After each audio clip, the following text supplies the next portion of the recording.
Watching DD India Live, India's Voice to the World. I'm Lepakshi Kurana. Coming up in the next 30 minutes. Israel-Hezbollah agree to 60-day ceasefire deal. Netanyahu warns a forceful response to any Hezbollah violations. Chaos in Pakistan after forces launch midnight raid on ex-Prime Minister Imran Khan's supporters after thousands storm Islamabad demanding Khan's release. U.S. trade partners say Trump's tariffs would harm all involved. Mexico warns it will kill jobs, hints at retaliation. India's External Affairs Minister Dr. S. Shankar attends G7 FMM outreach session on Indo-Pacific, calls for practical solutions and nimble diplomacy. And India's Divith Reddy creates history, becomes world under-8 chess champion. Compatriot Satwik Swain makes it double delight, wins the silver.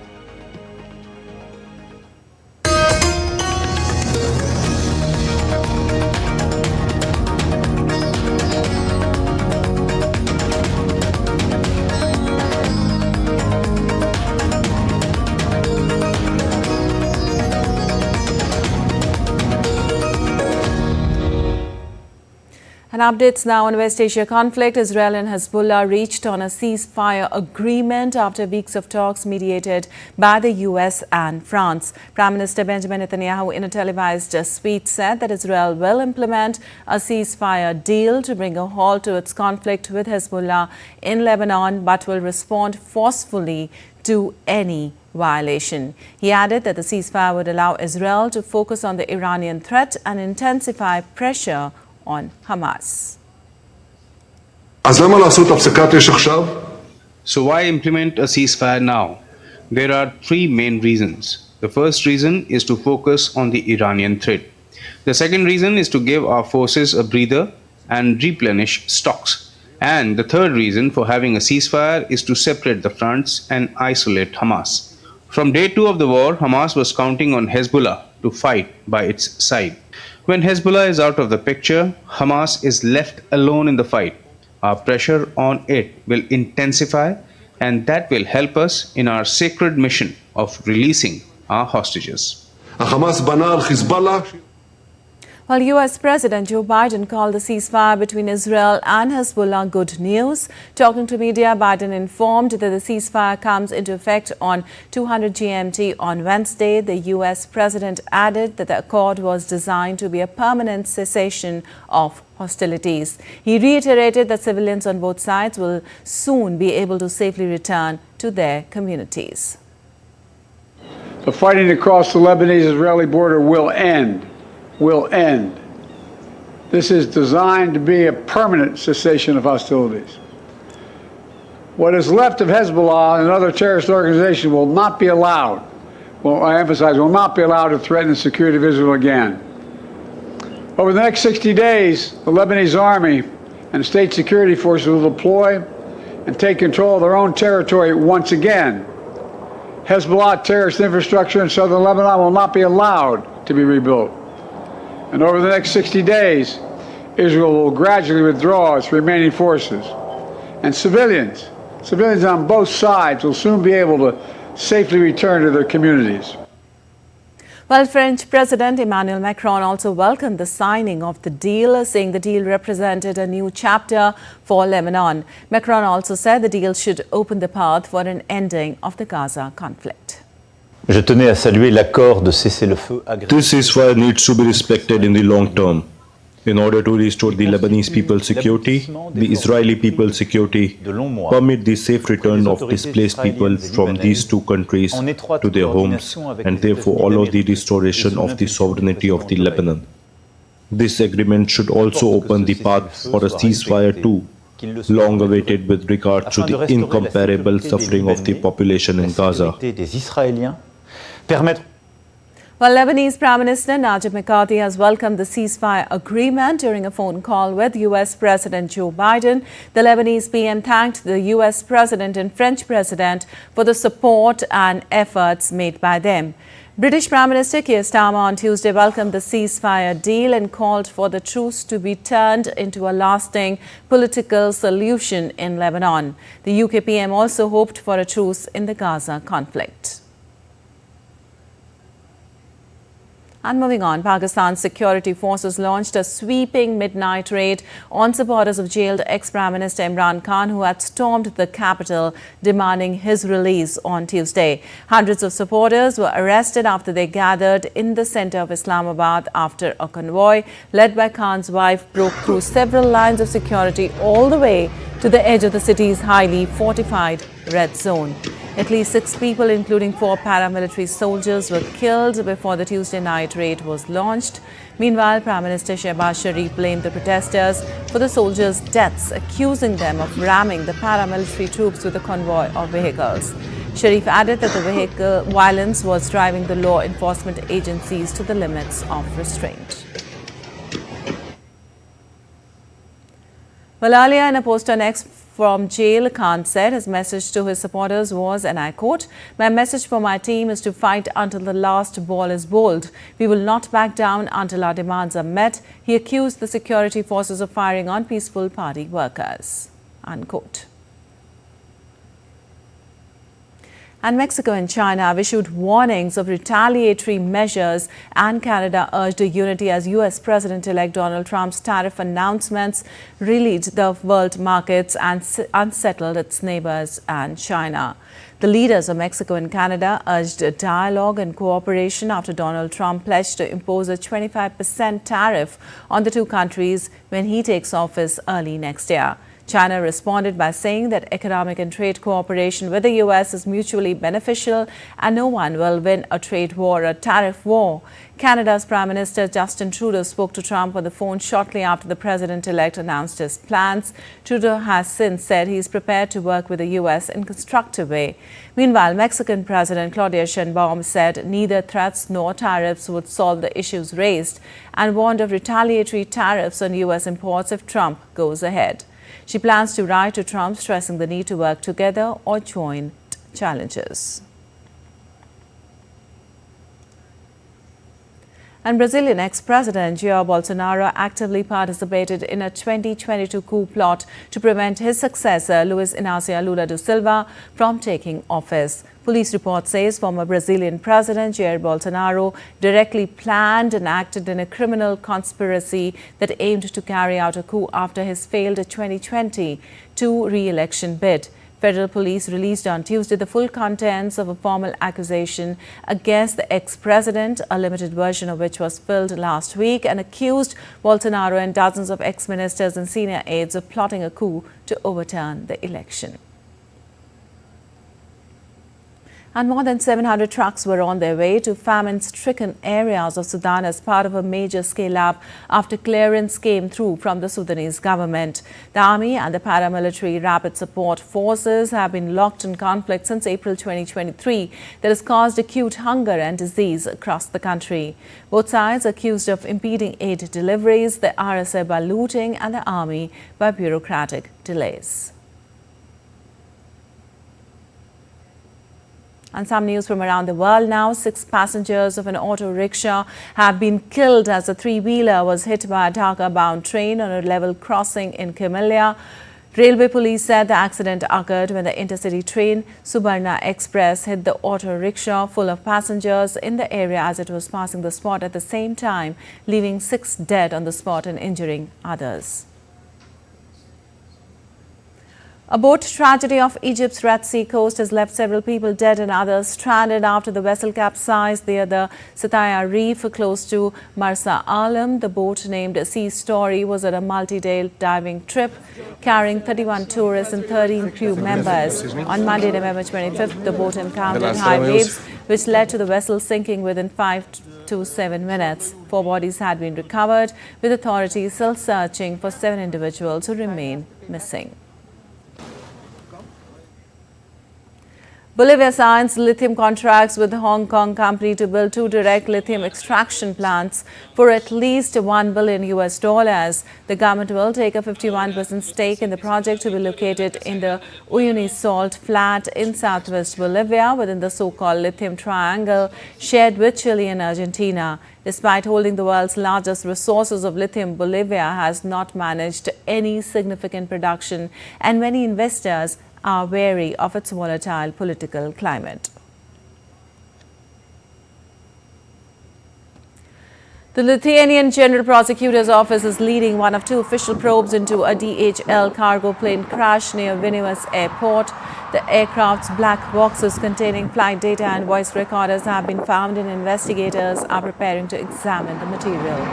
Prosecutors also said Lithuania had found no evidence of terrorism or sabotage so far in its investigation of crash, which was operated by Spanish airline Swiftair on behalf of the German logistics group. London State Modern is set to open the doors to its newest exhibition named Electric Dreams, Art and Technology, showcasing artists who pioneered the use of machines and algorithms to create mesmerizing and mind-bending art before the internal age. The exhibition will feature a diverse range of works that explore how technology could transcend traditional forms of art, offering a glimpse into the diverse technology.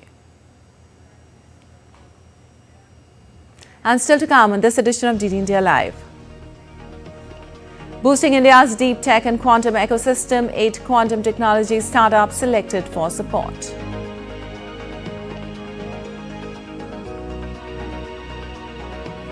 In a record-breaking haul, India achieved its largest drug bust to date, safeguarding its maritime borders.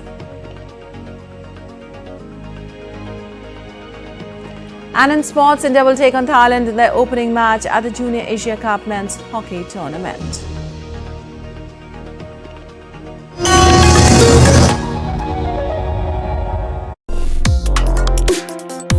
Complex issues, hidden agendas, twists and turns, strategic games. We think all dots are linked. We just need to connect them. Join me every week as I connect the dots to unravel hidden designs in statecraft, mysteries, and decode issues that matter to you. Watch Connecting the Dots with me at these times on DD India.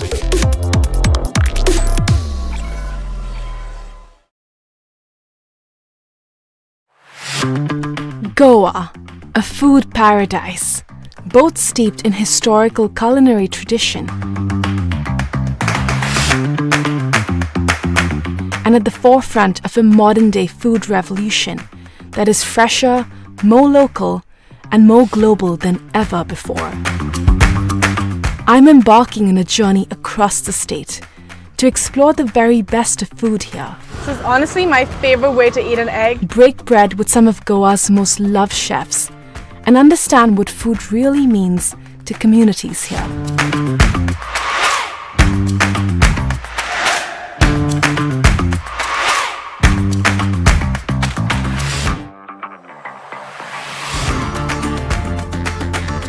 Watch Postcards from Goa on National Geographic.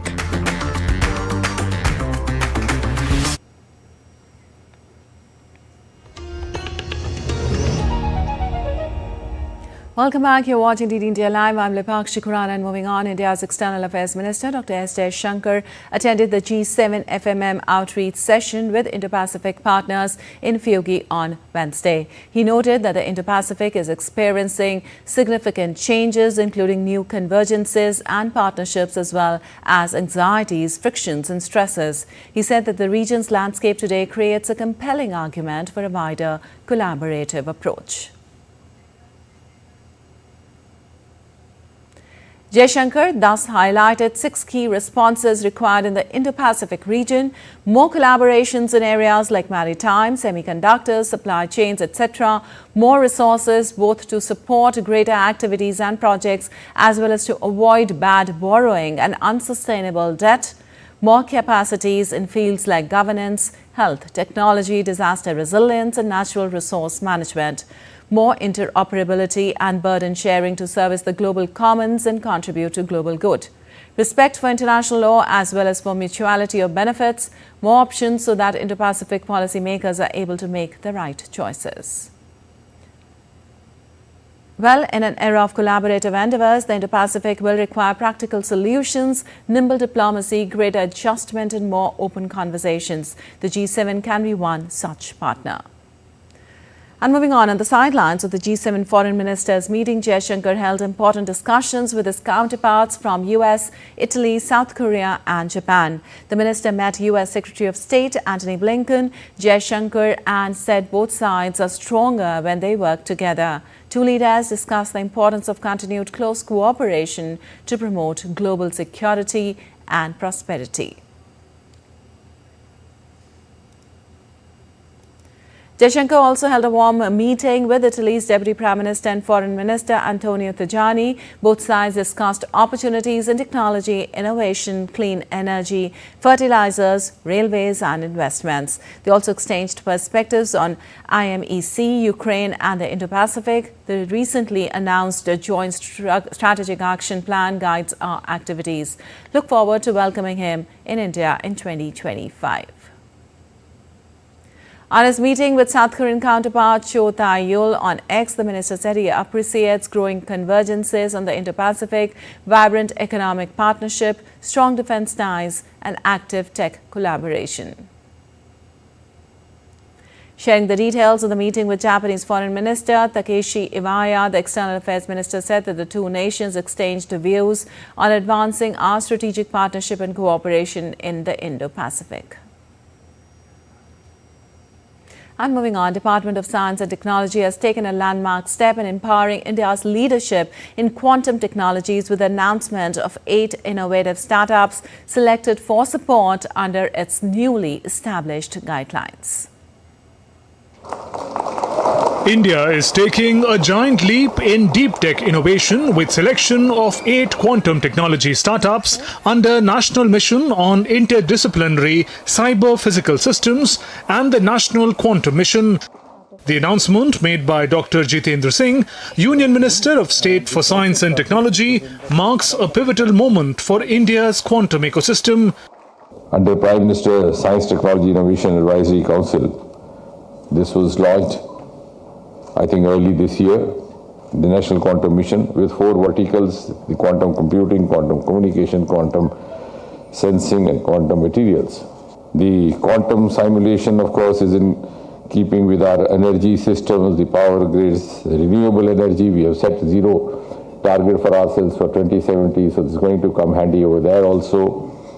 And, of course, as far as the satellite-based internet is concerned, Department of Science and Technology has taken a landmark step in empowering India's leadership in quantum technologies with the announcement of 8 innovative startups selected for support under its newly established guidelines. And as you saw just now, these startups with their stars, their eyes, have the urge to prove themselves in each of these areas. This kind of technology is something which is going to be adopted very fast once people understand the merits of it and once it becomes available, accessible in general.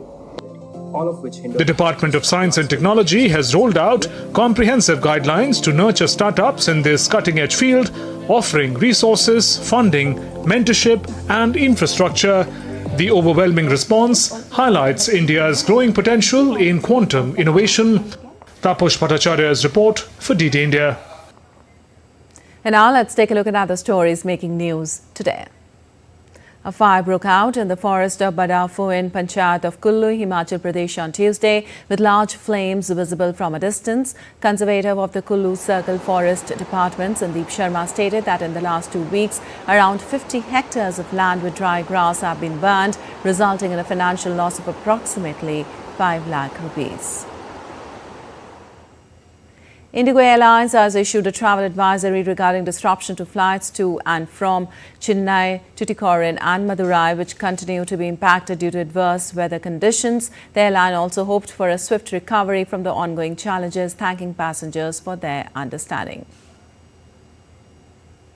The Indian Coast Guard achieved its largest drug bust to date, seizing over 6,016 kilograms of methamphetamine from a Myanmar fishing boat in the Andaman Sea. The record-breaking haul underscores India's growing role in combating transnational drug trafficking and highlights the complexities of safeguarding the nation's maritime borders. The operation, conducted over 2 days, involved air and sea assets working in perfect coordination to intercept the foreign vessel.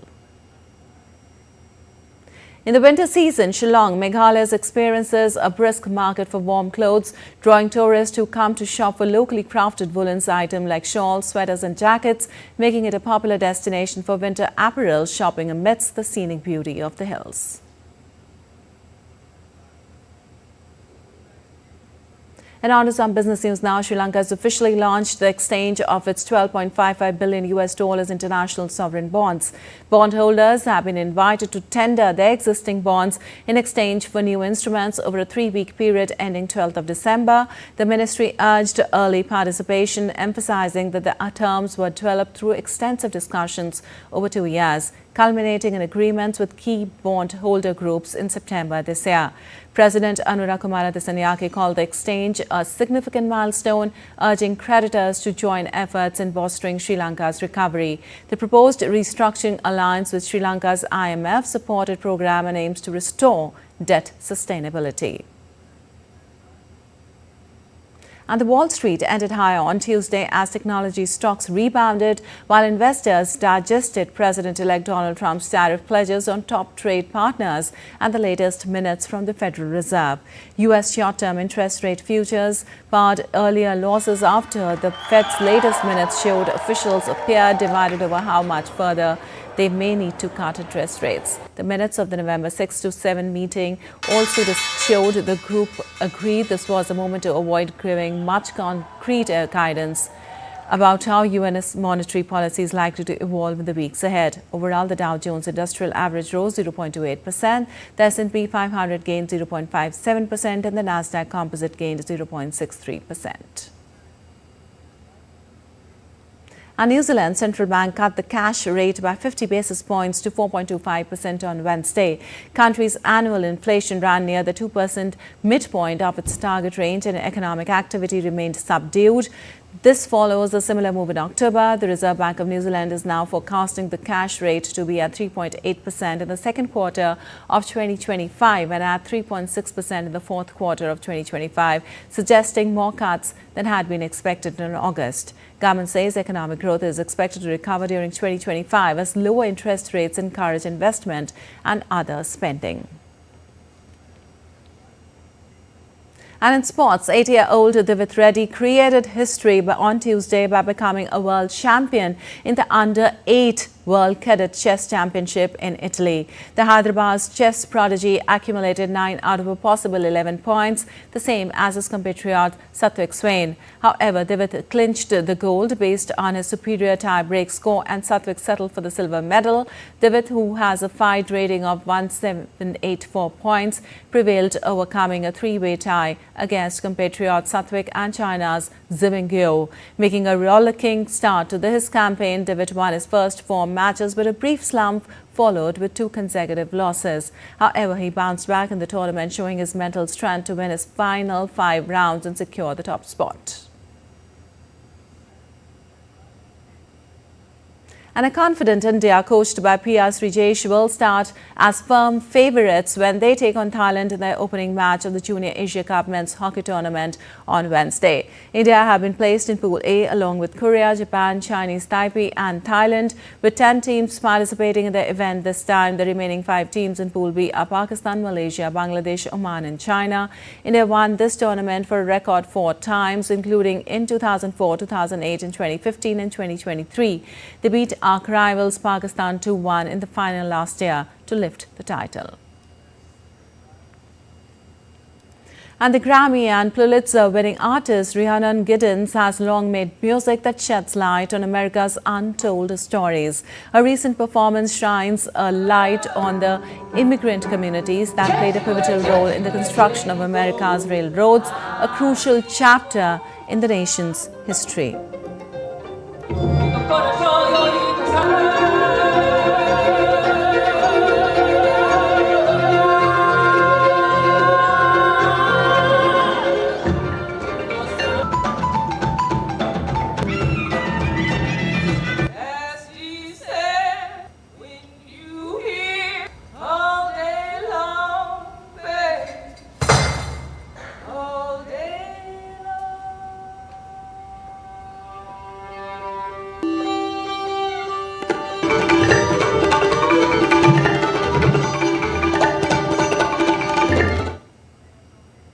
All right, that's all for this edition of DD India Live. But let us know your thoughts on the news of the day. For those on the go, you can get all the latest news and updates from India and across the world on the DD India mobile app. The app is available on both Android and iOS platforms. Scan the QR code on the screen to download now. Well, we'll be back with more news as it breaks over on DD India. I'm Lipakshi Khurana from all of us here in Delhi. Thanks for watching DD India Live.